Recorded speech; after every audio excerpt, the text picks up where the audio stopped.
Merci, Madame la Présidente. C'est un honneur de participer à ce débat ce soir. Je remercie mes collègues du NPD d'avoir proposé ce débat d'urgence. Je suis entièrement d'accord avec eux. C'est un débat d'urgence. Je vous parle du territoire traditionnel de la Première Nation Saanich et il est important de se souvenir que ce soir, nous parlons de l'université qui offre des programmes à des francophones, à des anglophones et en langue autochtone. J'aimerais prendre un peu de recul et parler de l'éducation postsecondaire en général et ensuite parler de l'Université Laurentienne. Je proposerai ensuite des solutions. En 2015, dans le dernier livre publié par J.J. Jacobs, Dark Age Ahead, c'était le titre de son dernier livre, elle mentionnait les menaces envers 5 piliers principaux de l'éducation et de la culture. Il était question de la famille, de la science, des taxes et de l'éducation, notamment, surtout l'éducation postsecondaire. Elle disait que ces 5 piliers étaient menacés parce qu'ils étaient réduits à un niveau transactionnel. Elle disait qu'au lieu d'épanouir nos esprits et de développer nos talents, l'éducation est plutôt devenue une question de certification. On paie de l'argent et on nous donne un morceau de papier. Les jeunes sont donc devenus des consommateurs dans, dans une expérience qui n'est pas très intellectuelle. Les salles de classe grossissent, elles ont de plus en plus d'étudiants et il y a moins de liens entre les étudiants et leurs professeurs. Il y a aussi l'insécurité financière des universités.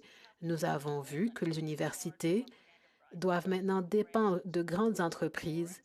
Certaines sont étrangères, d'autres canadiennes, mais elles dépendent d'entreprises pour des fonds.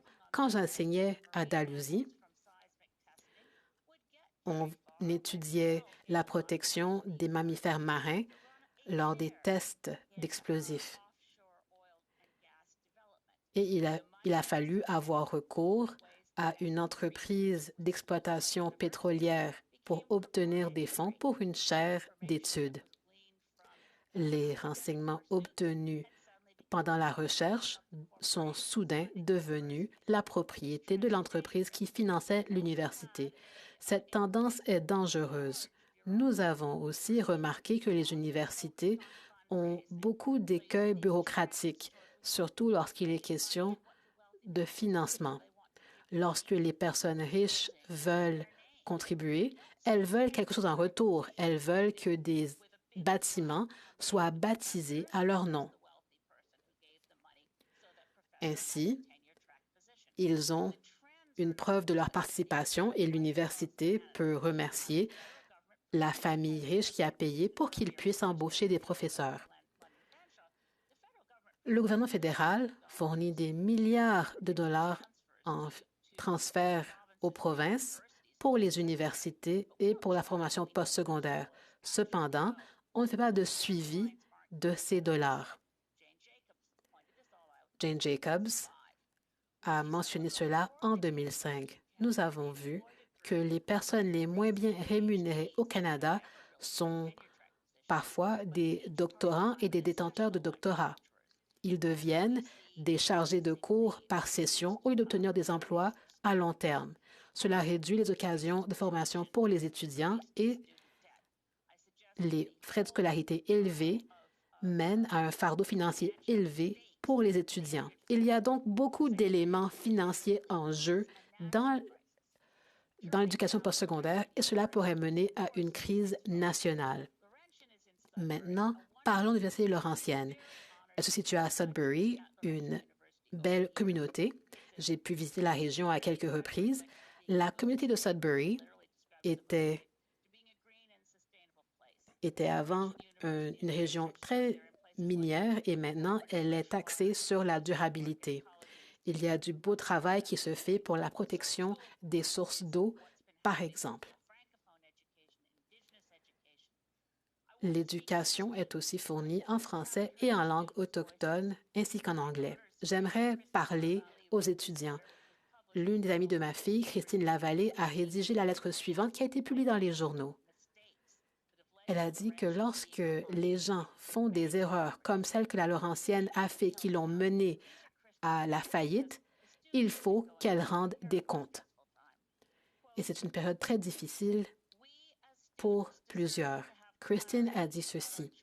En tant qu'étudiants, nous devons avoir des renseignements clairs et nous devons pouvoir clarifier notre avenir.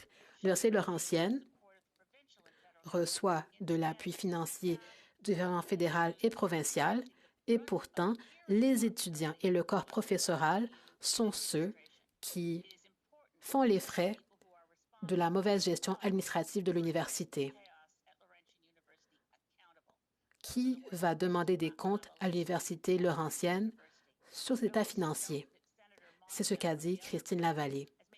La sénatrice Moncion de l'autre lieu a été très claire. Elle a dit qu'il est question de droits ancrés dans la Constitution et qu'il faut les protéger. Le maintien de ces droits requiert des institutions fortes. Les Canadiens reconnaissent très bien l'importance des institutions fortes qui protègent les langues et la culture des langues officielles et aussi des groupes minoritaires. La situation à la Laurentienne n'est pas unique. Elle représente plutôt le problème chronique du sous-financement d'institutions et des groupes minoritaires en langue officielle partout au Canada. Dans le cas de la Laurentienne, c'est le signal d'alarme. Ce sous-financement est une menace aux droits constitutionnels des communautés. Il est donc important de ne pas parler uniquement d'un petit problème. Il faut plutôt penser de façon créative pour que le fédéral prenne le contrôle de la situation. Le gouvernement peut dire qu'on n'aurait pas dû appliquer des mesures d'insolvabilité pour les entreprises à une université. Français que maintenant nous avons une crise pour les communautés minoritaires francophones d'Ontario et aussi pour tout le Canada. La suppression de programmes d'études au sein de l'Université Laurentienne et plus particulièrement le traitement reçu par les programmes francophones est une attaque à la vitalité de la langue française en situation minoritaire. Madame la Présidente, je veux dire clairement que maintenant, nous devons faire quelque chose de différent. Pour protéger l'Université Laurentienne, il faut que le gouvernement fédéral s'excuse auprès de la province. Oui, habituellement, l'éducation est de compétence provinciale, mais l'institution est à risque et la mauvaise gestion de l'université, y compris la mauvaise gestion des dépenses liées à leurs édifices, a mené à un désastre financier dans lequel ils sont en ce moment. Je suis du côté des étudiants et des associations du corps professoral. 110 professeurs ont été licenciés et c'est mal. Le gouvernement fédéral sait que c'est mal aussi. Nous allons lutter pour vous et j'espère que dans le budget qui sera dévoilé lundi, qu'un nouveau paragraphe qui est en rédaction en ce moment sera inclus pour protéger l'université, ses programmes en langue autochtone, son programme de sage-femme et son programme de philosophie et de théâtre. J'espère que l'Université Laurentienne ne sera pas complètement anéantie et nous allons lutter pour elle. Merci, Madame la Présidente. Questions et commentaires.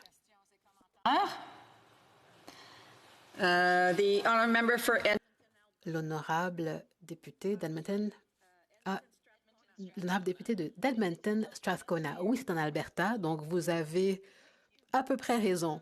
Merci. Je remercie ma collègue.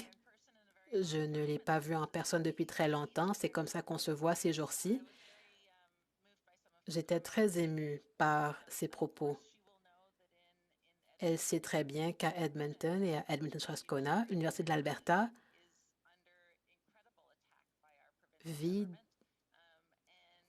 est en fait dans la mire du gouvernement provincial et nous risquons de perdre non seulement le campus Saint-Jean, mais l'université elle-même aussi. Je me demande donc ce qu'elle proposerait de faire au niveau fédéral. Quels sont les gestes concrets que nous pouvons poser pour protéger nos universités? Elle a un gouvernement du NPD en Colombie-Britannique, mais en Alberta, ce sont les conservateurs qui sont au pouvoir. Alors, qu'est-ce que ma collègue a à proposer malgré le gouvernement qui est en place dans ma province? L'honorable député de Saanich Gulf Islands. Merci à ma collègue d'Edmonton Strathcona.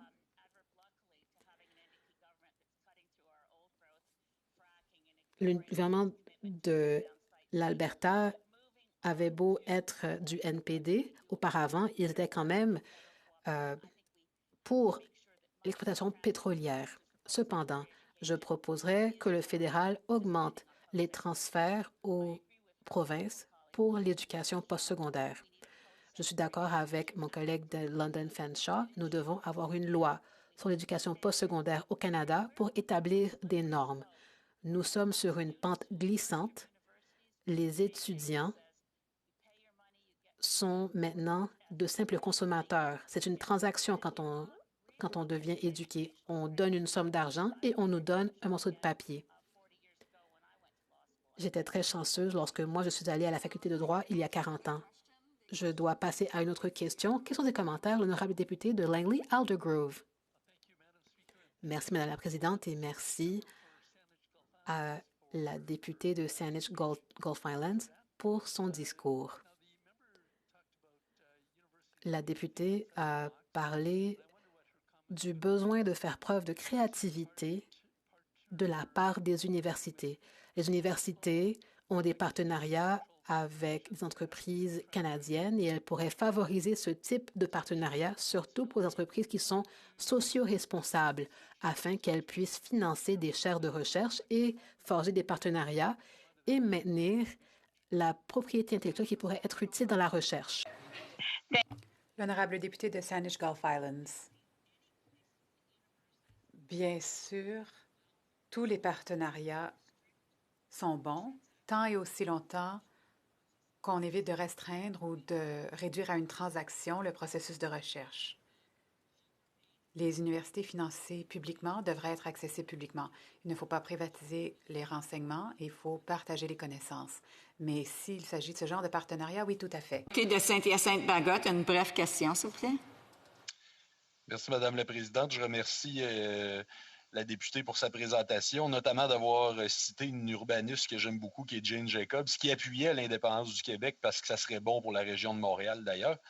J'aimerais demander, est-ce qu'il y a un problème, selon elle, avec les universités bilingues, là où il y a une forte majorité étudiante anglophone? Il faudrait-il, parce que je sais que c'est la volonté de certains, transférer la gouvernance des programmes français dans des universités francophones? The honourable member for Saanich Gulf Highlands has 1 minute. L'honorable député de Saanich Gulf Islands dispose d'1 minute.